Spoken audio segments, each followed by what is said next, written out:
سیدنا یحییٰ علیہ السلام آپ کی عمر میں، بالکل آپ کی عمر، اور اللہ رب العزت نے کیا فرمایا؟ اے میرے یحییٰ، اس کتاب کو سے مراد جو اللہ کی آسمانی کتاب تھی اس کا ذکر کیا، اس کتاب کو مضبوطی سے تھام۔ اس کا کیا مطلب کہ بڑی زور سے کھینچ لیں، پکڑ لیں کہ کوئی آپ سے کھینچ نہ سکے؟ اس کا مطلب اس پہ عمل کریں، جس چیز سے اللہ تعالیٰ نے حکم دیا ہے اس پہ عمل کریں، اور جس سے منع کیا ہے اسے چھوڑ دیں۔ ہم نے انہیں نبوت کا فیض بچپن سے دیا تھا۔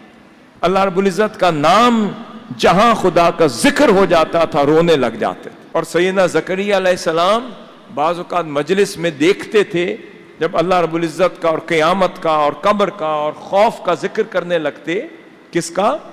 خشیت الہی کا، خوف کا، قیامت کا، قبر کا، عذاب کا ذکر کرنے سے پہلے دائیں بائیں دیکھتے کہ کہیں یحییٰ تو نہیں بیٹھا، کیونکہ انہیں پتا تھا کہ اگر میں نے خوف الہی، خشیت الہی، محبت الہی کا ذکر کیا تو یحییٰ علیہ السلام کی ہچکی بند گئی، رونا شروع ہو گیا تو پھر وہ رک نہیں سکے گا۔ ایک روز آپ نے دیکھا کہ سیدنا یحییٰ علیہ السلام نظر نہیں آئے، مگر آپ بھی چھپ کے بیٹھتے تھے کہیں میرے والد گرامی مجھے دیکھ کے خدا کی محبت کا ذکر چھوڑ نہ دے۔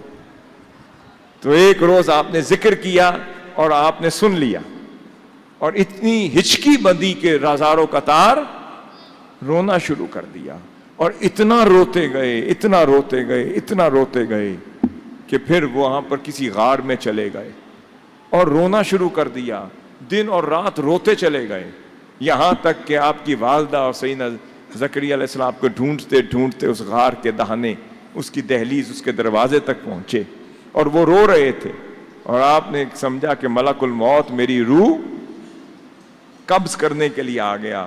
کہنے لگے کہ اگر آپ ملک الموت ہیں تو مجھے معاف کر دیں کہ میں اپنے والدین کا حق ادا نہ کر سکا اور مولا کا حق ادا نہ کر سکا۔ آپ بھی رو پڑے ان کی کیفیت کو دیکھ کر۔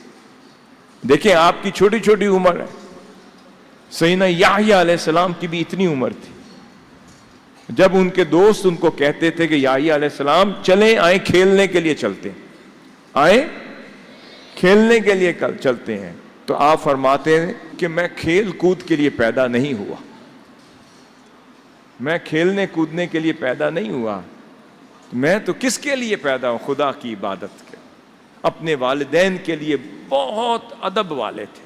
یحییٰ علیہ السلام کی خوبیاں تقوی والے تھے، ادب والے تھے، والدین کا ادب کرتے تھے، عبادت والے تھے، خشیت والے تھے، اور کھیل کود کی بجائے اللہ کی عبادت کو ترجیح دیتے تھے، اور خوف الہی والے تھے، اور اللہ رب العزت کو بڑے پیارے لگتے تھے۔ اگر آپ چاہتے ہیں کہ آپ بھی اللہ کو پیارے لگیں اور اللہ کے محبوب علیہ الصلوۃ والسلام کی آنکھوں میں آپ بھی پیارے ہو جائیں اور حضور شیخ الاسلام کے دل کو پیارے لگیں، تو کیا کریں؟ عبادت کریں۔